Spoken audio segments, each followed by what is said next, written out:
Anthony, thanks a lot. Breaking news first at 4. Former President Trump indicted on more than 30 federal counts, including conspiracy and obstruction of justice. They unsealed that indictment in just the last couple of hours, and there's been a lot of reaction across the nation today. Joining us now live from Washington, News 12's Washington correspondent, Peter Zampa. And Peter, there is a lot to unpack in this indictment this afternoon, so just walk us through the charges, if you will. Yeah, Richard, I can try to do that briefly. Now we're talking about a nearly 50-page indictment. 37 counts Donald Trump is charged with, 31 of those willful retention of national defense information. Now, in this indictment, it also includes conspiracy to obstruct justice and a few other counts here.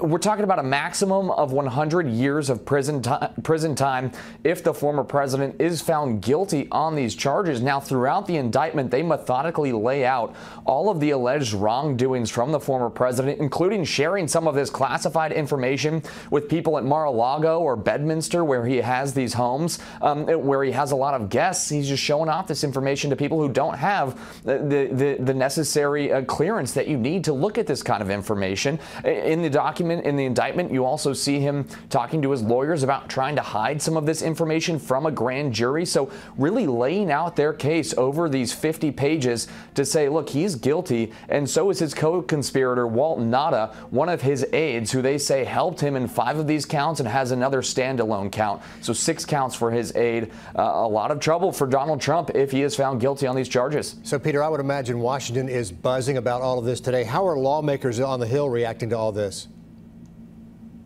Yeah, Richard, as with all of this throughout Trump's legal woes, you feel like you're talking to 2 different sets of people or talking about different cases altogether. Republicans, by and large, in his corner, saying that this shows off the unevenness with which our Justice Department applies the rule of law.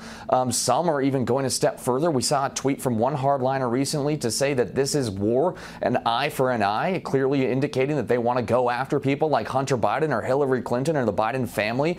So you have those Republicans. You have more moderate Republicans like Senator Mitt Romney. He was not convinced by the district attorney in New York's case necessarily. He thought that might have been a bit flimsy, but he says it looks like special counsel Jack Smith has done his due diligence in this case and has brought a lot of serious charges, and if found guilty, he says it would be consistent with Trump's actions. So Mitt Romney back in the anti-Trump camp. And of course, Democrats, they're not necessarily spiking the football, Richard. There's a lot of them are saying, look, due process, he'll get his day in court. But others are saying, we know this day was coming and it's about time. Peter, this might be an opening for fellow presidential candidates in the Republican Party to have an opening, to take a shot. Are they taking a shot, or are they supporting Donald Trump this afternoon?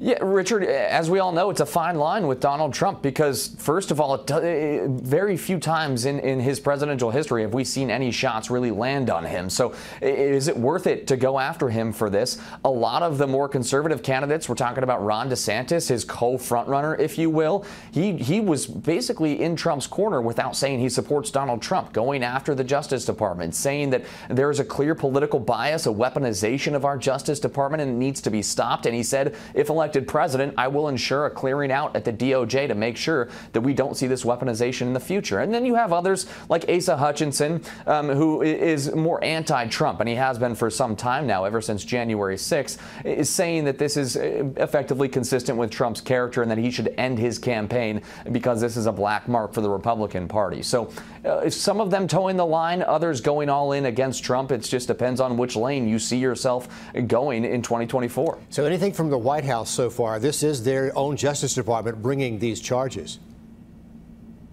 We didn't expect much from President Biden today. He did say no comment because he's on a trip to North Carolina today. So we did not expect much from them because, as you said, it is their Justice Department. But time and time again, the White House, when asked about these investigations, has either referred reporters to the Department of Justice or said that, look, we don't comment on these ongoing investigations, especially when it's supposed to be an independent special counsel, trying to distance themselves from the fact that this is their Justice Department. And some people are calling it politically motivated, although, of course, the Biden administration wholeheartedly denies that. And, Peter, you may have seen that quote from special counsel Jack Smith. He said there's one law, it applies to everybody. Is that sort of the theme from that camp, the prosecutors? It sure is. And he gave a really brief remarks today and no questions asked from reporters. We didn't expect it to be. Jack Smith has been really sort of obscure in all of this, trying to go do his work in the shadows. No nonsense, all business in his remarks today. And he also made a point to say, look, Donald Trump, everyone needs to presume him innocent. We need to do our jobs to prove that he is guilty of these 37 charges that we've brought before him. So he wanted to make sure that people know that they're still upholding the law just like they would for everyone else. But as you said, that is a main point. If he did break the law, he needs to be held accountable just like everyone else would be. And one more before we let you go, Peter. We have President Trump expected to head south to Georgia tomorrow. What do you think we can expect to hear from him when he hits South Georgia and speaking to Republicans in Columbus?